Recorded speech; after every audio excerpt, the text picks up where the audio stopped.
welcome back to another episode of Out of the Box. This week has been a week of prep. We have had a lot of plans going on next week, tail end of this week. So I've been spending most of my time just focusing in on tasks around them. There's a few I can't really talk too much in depth with, but I'll give a brief overview of what's happening next week. So we fly to Manchester and we're going to be meeting a couple of people, but a few of them are going to be suppliers, both old and new, which will be really good. We'll be able to build on existing relationships, hopefully look at new sports for rolling out into with them. We'll be able to kind of put timelines on those. We've got timelines internally, which we're quite happy with, but we have to make up timelines with the suppliers. We're reliant on them after all. I'm going to try and doorstep one or two people who I really want to meet as well while I'm over there. Now, I've done this previously when I was in Manchester a couple of months ago. I didn't get any luck with it, but we'll keep trying and we'll keep trying. The suppliers bit should be really interesting because one of them we have a really good relationship, and with that it's just building on it and looking at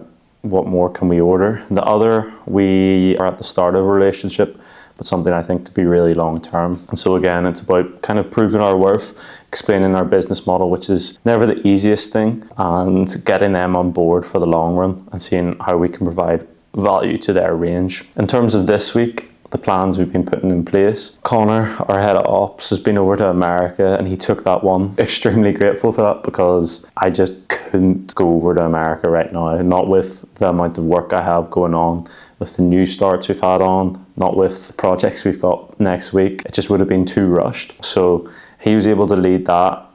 For me, it was kind of like a surreal moment because for so long, I've had to do a lot of the legwork when it comes to traveling and meeting people. And the fact that we're now at a stage of a company where our staff, my team members can go off and help me out. And for them, it's really good. Like, I think if you said to Connor, 3 years ago when he joined the company, they'd be taking trips to America to lead up our expansion out there, he would probably tell you to F off. The growth for not only myself but for them has been extraordinary, and I'm really excited because this is really just the start of it. I had people go over to England before, but I wouldn't call that a journey really. We've had England, we've had Dublin, but someone really getting on an 8-hour flight in my stead, it's something that really fires me up. So he was over in Indianapolis visiting our warehouse, checking them out. He was getting a lot of feedback on different things. Because we're going to aggressively scale that, we're just trying to plan how does that work with our partner out there, trying to match everything up. It's easy when you're doing stuff internally. Forget that we have to communicate that stuff to them as well. They are part of our team, even though they are 8 hours away. So by going out there, a really good step. And I've touched on this previously on the podcast, the fact that you're willing to travel to meet people normally leads to so much goodwill being made that when shit does hit the fan, they're more likely to help. It's just a really good conversation to have as we're going into this key period now for us with the World Cup upcoming. We need to have a really good relationship as we fulfill orders out of the US and send them around the world. As we touch on delegation, I want to go over something. So as you all know, we be doing book club internally. So each team has different books. At the minute in the growth team, we are doing the FBI negotiation book by a Chris somebody. It's a bestseller. I've butchered the name of it, but it's really good. The one I want to touch on though is the leadership book. So that's what the senior team in our company are reading at the minute. It is by Jocko Willink and it's called Extreme Ownership. It's an okay book. A lot of people have ranted and raved about it, and I don't know whether it's because we've done a lot of the principles in other books before. A lot of books are, especially in the self-help niche, are quite similar. They just frame arguments different. However, once you onboard a concept, then you can recognize those different frames. And so maybe it's not so good for you. However, one thing that basically my mind has opened up to recently is now that we've brought on so many team members, and internally now I lead creative and growth as well as CEO, I have a lot of direct reports into me. And one thing in the book it talks about a lot is how the sales have essentially a rule that no one leads more than 6 people at a time, I think, 5 to 6 people. And at the minute, I'm on the edge of that. I'm on 8, I think. So it's interesting how they talk about it. They say, when you're having to focus on so many people, you can't see the bigger vision. I don't think that's something I'm struggling with now, but I can see it happening over time as the business grows, that if something stayed that way, you could struggle with not seeing the vision and being able to give clarity. And he says the most important thing about this is when shit does hit the fan and you have so many different people reporting into, it can cause a lot of issues. So that's something I'm wary of as we grow. I think as we grow, and I can see this happening over the next year or two, we probably do need to add in that layer of middle management. So someone who heads up, say, I think growth. Creative is not my natural skill set, so that's also an area where I probably need someone to step into. But it's hard to find, I think, somebody who first can buy into our company culture, because likely they're going to have to be a bit more experienced, and also trust them when they come in, because I have a lot of trust in my team at the minute, and I'm scared that if you bring someone in from outside who then comes in to manage people within your team, that they could be different in terms of used to a different workspace environment. And that could lead to, over-managing, micromanaging, people who were previously doing really well becoming disenfranchised. So it's something I'm wary of, that maybe it's something you need to find someone good, and rather than headhunting for them, or maybe you do headhunt for them, but it's kind of a natural evolution. You meet someone in industry and down the line, this position becomes free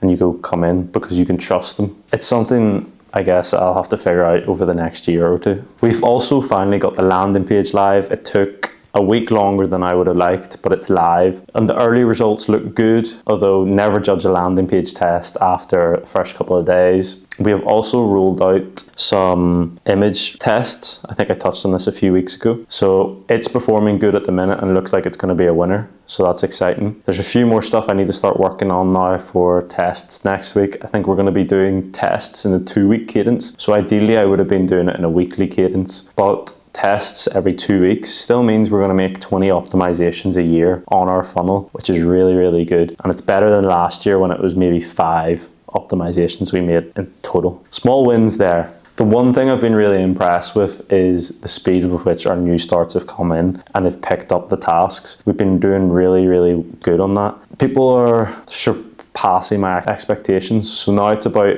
giving them more education and pushing more onto people's plates. So I've been focusing in on that a little this week. We've already got people signed up for a couple of conferences, which should be good because they need that outside voices. And then I've been pushing people onto Twitter, onto YouTube, onto podcasts to try and bring in that wider level of knowledge. And then pushing on some more responsibilities so that they keep growing too. I also spoke at Queen's this week, and I did the same last year. So Queen's, if you don't know, is my old university. It was a super fun chat because this time last year when I gave the speech, I was talking about scaling and I didn't really know where the business was going. But now I'm like super focused on where the business is going. So I feel like the 2 speeches were very different and the lecturer said that to me. I had a lot of questions off the back of that. Last year when I did it, I had like 2 questions from the class. This year I had about 15, which I guess maybe my enthusiasm and my clarity translated into their questions. I'm not too sure. It was kind of like a cool therapeutic experience, and it's also good prep. And I was reflecting on this as I was walking out. One of the students asked me, he said, "You spoke very well. How did you find that? We've got group projects coming up." And I had to just explain, like, when I did those speeches in like 3rd, 4th year school, I was awful at them, but only through time and practice and repetition have I got better at delivering speeches. Now, I'm not perfect by any means, but in 5 years' time, maybe I'll be getting close to it, which I'm really happy with. And then finally, we have had the roles live for 2 weeks now for content creator and for Google SEO. We've reached this point, and I've said it before, where hiring people, you get a lot of applicants in, you maybe don't see anyone you really, really like at the minute, and then you kind of like get frustrated with it, and you maybe start seeing people who, when they first came in, you weren't too happy with. You start going, they can do, and it's like your mind creatively imagine it because you don't want this process to keep going, and you kind of just have to accept the frustration and know that that A-star candidate is just around the corner. So I'm hoping we're reaching that kind of inflection point where now we get really good candidates, either the tail end of this week or the start of next, and then we can get them onboarded and into the company. I want to touch on one thing before I wrap up. So you guys know I've been talking about the claw machines a lot recently, And the way I know the claw machines are doing good is the last week I have had every single one of our competitors view me on LinkedIn. Now, if you have LinkedIn Premium, you can see everyone who views you. It's a bit expensive for it, but it's good if you've got like prospects and stuff like that coming in. And with the amount I post on LinkedIn, it's probably worth it. But I have seen every single one of our competitors check out my LinkedIn posts this week, and they don't normally do that, which is funny because I see you stalking. I see you trying to follow what we're doing. At the end of the day, they can try copy the machines or even our website. I've seen a lot of them do that. But the thing is, you can't copy the way we think, so they'll always stay behind. I hope this was useful to a lot of people. I think next week, hopefully I have some good news to share with everyone. If not, I'll see you next week.